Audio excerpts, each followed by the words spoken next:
ओम शांति। 4 दिसंबर 2024। बाबा के महावाक्य। मीठे बच्चे, सारा मदार याद पर है। याद से ही तुम मीठे बन जाएंगे। इस याद में ही माया की युद्ध चलती है। प्रश्न: इस ड्रामा में कौन सा राज बहुत विचार करने योग्य है, जिसे तुम बच्चे ही जानते हो? उत्तर: तुम जानते हो कि ड्रामा में एक पार्ट 2 बार बज ना सके। सारी दुनिया में जो भी पार्ट बजता है वह 1-2 से नया। तुम विचार करते हो कि सतयुग से लेकर अब तक कैसे दिन बदल जाते हैं। सारी एक्टिविटी बदल जाती है। आत्मा में 5000 वर्ष की एक्टिविटी का रिकॉर्ड भरा हुआ है, जो कभी बदल नहीं सकता। यह छोटी सी बात तुम बच्चों के सिवाय और किसी की बुद्धि में नहीं आ सकती। ओम शांति। रूहानी बाप रूहानी बच्चों से पूछते हैं, मीठे मीठे बच्चे, तुम अपना भविष्य का पुरुषोत्तम मुख, पुरुषोत्तम चोला देखते हो। यह पुरुषोत्तम संगम युग है ना। तुम फील करते हो कि हम फिर नई दुनिया सतयुग में इनकी वंशावली में जाएंगे, जिसको सुखधाम कहा जाता है। वहां के लिए ही तुम अभी पुरुषोत्तम बन रहे हो। बैठे बैठे यह विचार आना चाहिए। स्टूडेंट जब पढ़ते हैं तो उनकी बुद्धि में यह जरूर रहता है, कल हम यह बनेंगे। वैसे तुम भी जब यहाँ बैठते हो तो तुम भी जानते हो कि हम विष्णु की डायनास्टी में जाएंगे। तुम्हारी बुद्धि अब अलौकिक है और किसी मनुष्य की बुद्धि में यह बातें रमण नहीं करती होंगी। यह कोई कॉमन सत्संग नहीं है। यहाँ बैठे हो, समझते हो, सत बाबा जिसको शिव कहते हैं, हम उनके संग में बैठे हैं। शिव बाबा ही रचयिता है। वही इस रचना के आदि मध्य अंत को जानते हैं। वही यह नॉलेज देते हैं। जैसे कल की बात सुनाते हैं। यहाँ बैठे हो, यह तो याद होगा ना, हम आए हैं रेजुविनेट होने, अर्थात यह शरीर बदल दैवी शरीर लेने। आत्मा कहती है, हमारा यह तमो प्रधान पुराना शरीर है, इसको बदलकर ऐसा शरीर लेना है। कितनी सहज एम ऑब्जेक्ट है। पढ़ाने वाला टीचर जरूर पढ़ने वाले स्टूडेंट से होशियार होगा ना। पढ़ाते हैं, अच्छे कर्म भी सिखलाते हैं। अभी तुम समझते हो, हमको ऊंचते ऊंच भगवान पढ़ाते हैं तो जरूर देवी देवता ही बनाएंगे। यह पढ़ाई है ही नई दुनिया के लिए, और किसको नई दुनिया का जरा भी पता नहीं है। यह लक्ष्मी नारायण नई दुनिया के मालिक थे। देवी देवताएं भी तो नंबरवार होंगे ना। सब एक जैसे तो हो भी ना सके, क्योंकि राजधानी है ना। यह ख्यालात तुम्हारे चलते रहने चाहिए। हम आत्मा अभी पतित से पावन बनने के लिए पावन बाप को याद करते हैं। आत्मा याद करती है अपने स्वीट बाप को। बाप खुद कहते हैं, तुम मुझे याद करेंगे तो पावन सतो प्रधान बन जाएंगे। सारा मदार याद की यात्रा पर है। बाप जरूर पूछेंगे, बच्चे मुझे कितना समय याद करते हो? याद की यात्रा में ही माया की युद्ध चलती है। तुम युद्ध भी समझते हो। यह यात्रा नहीं, परंतु जैसे कि लड़ाई है। इसमें ही बहुत खबरदार रहना है। नॉलेज में माया के तूफान आदि की बात नहीं।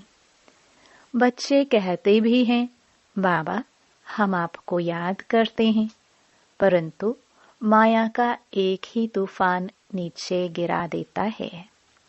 नंबर 1 तूफान है देह अभिमान का, फिर है काम क्रोध लोभ मोह का। बच्चे कहते हैं, बाबा हम बहुत कोशिश करते हैं याद में रहने की, कोई विघ्न न आए, परंतु फिर भी तूफान आ जाते हैं। आज क्रोध का, कभी लोभ का तूफान आया। बाबा आज हमारी अवस्था बहुत अच्छी रही, कोई भी तूफान सारा दिन नहीं आया, बड़ी खुशी रही। बाबा को बड़े प्यार से याद किया, स्नेह के आंसू भी आते रहे। बाबा की याद से ही बहुत मीठे बन जाएंगे। यह भी समझते हैं हम माया से हार खाते खाते कहाँ तक आकर पहुंचे हैं। यह कोई समझते थोड़े हैं। मनुष्य तो लाखों वर्ष कह देते हैं या परंपरा कह देते। तुम कहेंगे हम फिर से अभी मनुष्य से देवता बन रहे हैं। यह नॉलेज बाप ही आकर देते हैं। विचित्र बाप ही विचित्र नॉलेज देते हैं। विचित्र निराकार को कहा जाता है। निराकार कैसे यह नॉलेज देते हैं? बाप खुद समझाते हैं, मैं कैसे इस तन में आता हूँ। फिर भी मनुष्य मूंझते हैं, क्या एक इसी तन में आएगा? परंतु ड्रामा में यही तन निमित्त बनता है, जरा भी चेंज हो नहीं सकती। यह बातें तुम ही समझकर और दूसरों को समझाते हो। आत्मा ही पढ़ती है, आत्मा ही सीखती सिखलाती है। आत्मा मोस्ट वैल्यूएबल है। आत्मा अविनाशी है, सिर्फ शरीर खत्म होता है। हम आत्माएं अपने परमपिता परमात्मा से रचता और रचना के आदि मध्य अंत के 84 जन्मों की नॉलेज ले रहे हैं। नॉलेज कौन लेते हैं? हम आत्मा। तुम आत्मा ने ही नॉलेजफुल बाप से मूल वतन सूक्ष्म वतन को जाना है। मनुष्यों को पता ही नहीं है कि हमें अपने को आत्मा समझना है। मनुष्य तो अपने को शरीर समझ उल्टे लटक पड़े हैं। गायन है, आत्मा सत चित आनंद स्वरूप है। परमात्मा की सबसे जास्ती महिमा है। एक बाप की कितनी महिमा है। वही दुख हरता सुख करता है। मच्छर आदि की तो इतनी महिमा नहीं करेंगे कि वह दुख हरता सुख करता ज्ञान का सागर है। नहीं, यह है बाप की महिमा। तुम बच्चे भी मास्टर दुख हरता सुख करता हो। तुम बच्चों को भी यह नॉलेज नहीं थी। जैसे बेबी बुद्धि थे, बच्चे में नॉलेज नहीं होती और कोई अवगुण भी नहीं होता है, इसलिए उसे महात्मा कहा जाता है, क्योंकि पवित्र है। जितना छोटा बच्चा उतना नंबर 1 फूल। बिल्कुल ही जैसे कर्मातीत अवस्था है। कर्म अकर्म विकर्म को कुछ भी नहीं जानते हैं, इसलिए वह फूल है, सबको कशिश करते हैं। जैसे एक बाप सभी को कशिश करते हैं। बाप आए ही हैं सभी को कशिश कर खुशबूदार फूल बनाने, कई तो कांटे के कांटे ही रह जाते हैं। 5 विकारों के वशीभूत होने वाले को कांटा कहा जाता है।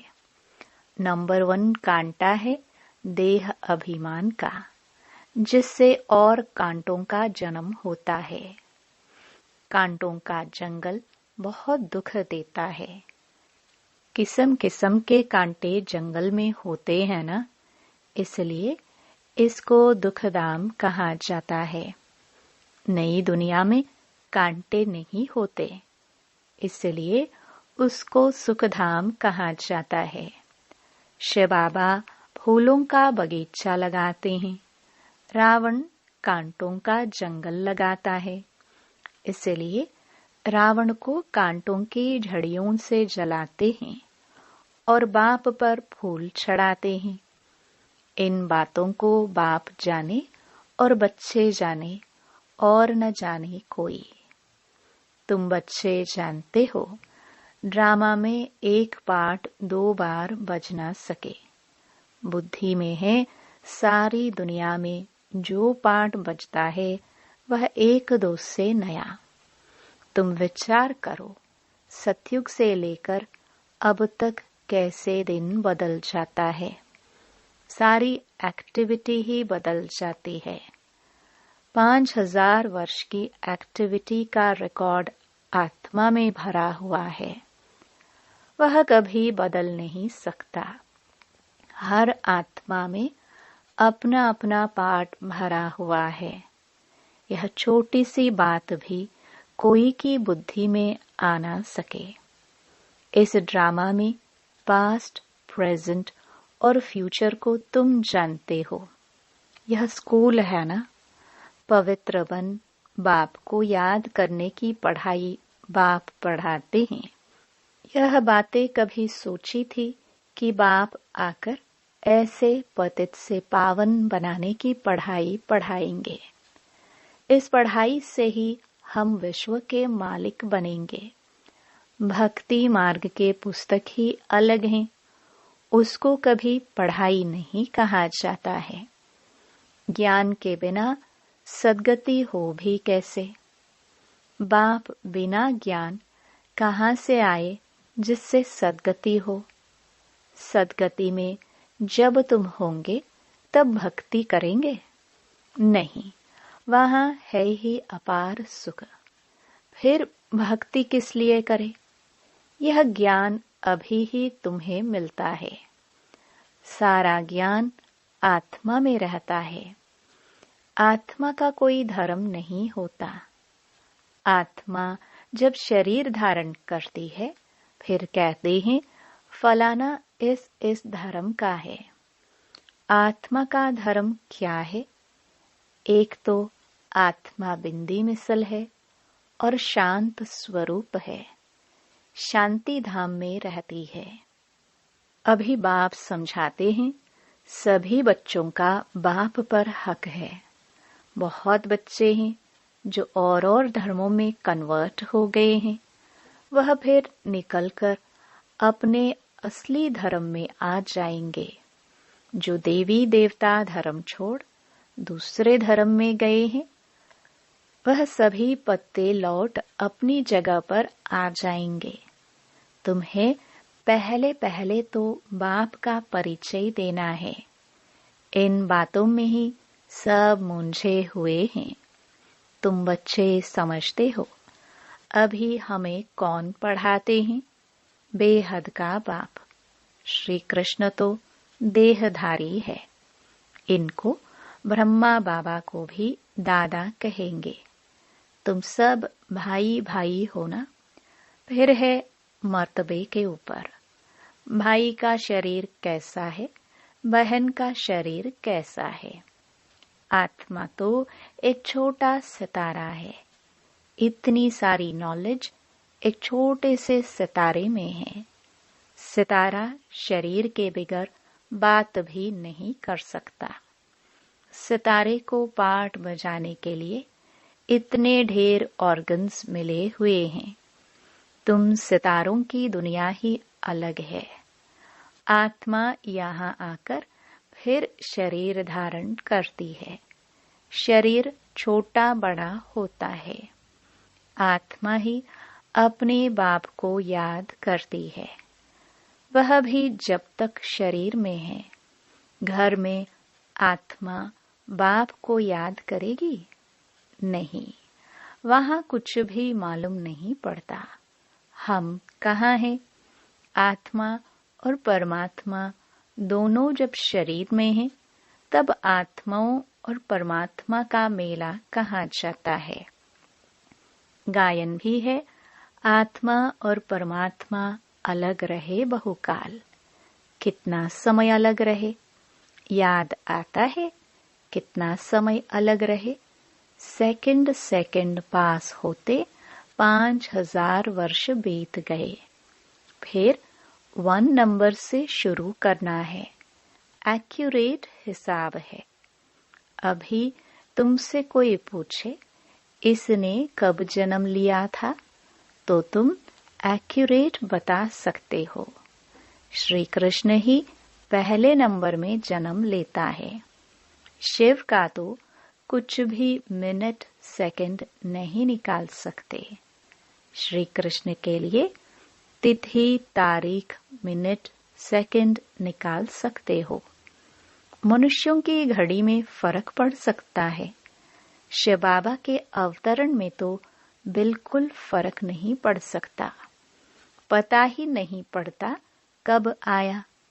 ऐसे भी नहीं साक्षात्कार हुआ तब आया। नहीं, अंदाज लगा सकते हैं। मिनट सेकंड का हिसाब नहीं बता सकते। उनका अवतरण भी अलौकिक है। वह आते ही हैं बेहद की रात के समय। बाकी और जो भी अवतरण आदि होते हैं उनका पता पड़ता है। आत्मा शरीर में प्रवेश करती है, छोटा चोला पहनती है, फिर धीरे धीरे बड़ा होता है।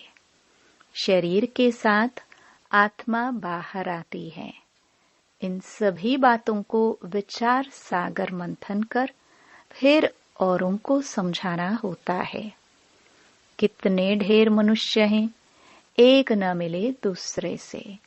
कितना बड़ा मांडवा है, जैसे बड़ा हॉल है जिसमें बेहद का नाटक चलता है। तुम बच्चे यहाँ आते हो नर से नारायण बनने के लिए। बाप जो नई सृष्टि रचते हैं उसमें ऊंच पद लेने के लिए। बाकी यह जो पुरानी दुनिया है वह तो विनाश होनी है। बाबा द्वारा नई दुनिया की स्थापना हो रही है। बाबा को फिर पालना भी करनी है। जरूर जब यह शरीर छोड़े तब फिर सतयुग में नया शरीर लेकर पालना करे। उसके पहले इस पुरानी दुनिया का विनाश भी होना है। भंबोर को आग लगेगी, पीछे यह भारत ही रहेगा, बाकी तो खलास हो जाएंगे। भारत में भी थोड़े बचेंगे। तुम अब मेहनत कर रहे हो कि विनाश के बाद फिर सजाए न खाए। अगर विक्रम विनाश नहीं होंगे तो सजाए भी खाएंगे और पद भी नहीं मिलेगा। तुमसे जब कोई पूछते हैं तुम किसके पास जाते हो, तो बोलो शिव बाबा के पास, जो ब्रह्मा के तन में आया हुआ है। यह ब्रह्मा कोई शिव नहीं है। जितना बाप को जानेंगे तो बाप के साथ प्यार भी रहेगा। बाबा कहते हैं, बच्चे तुम और कोई को प्यार नहीं करो और संग प्यार तोड़ एक संग जोड़ो। जैसे आशिक माशुक होते हैं ना, यह भी ऐसे हैं। 108 सच्चे आशिक बनते हैं, उसमें भी 8 सच्चे सच्चे बनते हैं। 8 की भी माला होती है ना। नवरत्न गाए हुए हैं, 8 दाने 9वां बाबा। मुख्य हैं 8 देवताएं, फिर 16,108 शहजादे शहजादियों का कुटुंब बनता है त्रेता अंत तक। बाबा तो हथेली पर बहिष्ट दिखलाते हैं, तुम बच्चों को नशा है कि हम तो सृष्टि के मालिक बनते हैं। बाबा से ऐसा सौदा करना है। कहते हैं कोई विरला व्यापारी यह सौदा करे। ऐसे कोई व्यापारी थोड़े ही है। तो बच्चे ऐसे उमंग में रहो, हम जाते हैं बाबा के पास। ऊपर वाला बाबा, दुनिया को मालूम नहीं है। वो कहेंगे कि वह तो अंत में आता है। अब वही कलयुग का अंत है। वही गीता महाभारत का समय है। वही यादव जो मुसल निकाल रहे हैं। वही कौरवों का राज्य और वही तुम पांडव खड़े हो। तुम बच्चे अभी घर बैठे अपनी कमाई कर रहे हो। भगवान घर बैठे आया हुआ है। इसलिए बाबा कहते हैं कि अपनी कमाई कर लो। यही हीरे जैसा जन्म अमोलक गाया हुआ है। अब इसको कौड़ी बदले खोना नहीं है। अब तुम इस सारी दुनिया को राम राज्य बनाते हो। तुमको शिव से शक्ति मिल रही है। बाकी आजकल कईयों की अकाले मृत्यु भी हो जाती है। बाबा बुद्धि का ताला खोलता है और माया बुद्धि का ताला बंद कर देती है। अब तुम माताओं को ही ज्ञान का कलश मिला हुआ है। अबलाओं को बल देने वाला वह है। यही ज्ञान अमृत है। शास्त्रों के ज्ञान को कोई अमृत नहीं कहा जाता है।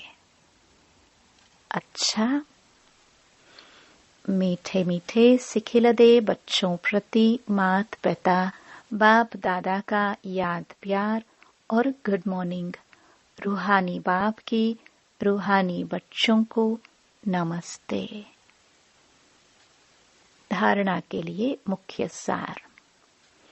पहला, एक बाप की कशिश में रहकर खुशबूदार फूल बनना है। अपनी स्वीट बाप को याद कर देह अभिमान की कांटे को जला देना है। दूसरा, इस हीरे तुल्य जन्म में अविनाशी कमाई जमा करनी है। कौड़ियों के बदले इसे गवाना नहीं है। एक बाप से सच्चा प्यार करना है। एक के संग में रहना है। वरदान, ब्राह्मण जीवन में सदा खुशी की खुराक खाने और खुशी बांटने वाले खुश नसीब भव। इस दुनिया में आप ब्राह्मणों जैसा खुश नसीब कोई हो नहीं सकता, क्योंकि इस जीवन में ही आप सबको बाप दादा का दिल तख्त मिलता है। सदा खुशी की खुराक खाते हो और खुशी बांटते हो। इस समय बेफिक्र बादशाह हो। ऐसी बेफिक्र जीवन सारे कल्प में और किसी भी युग में नहीं है।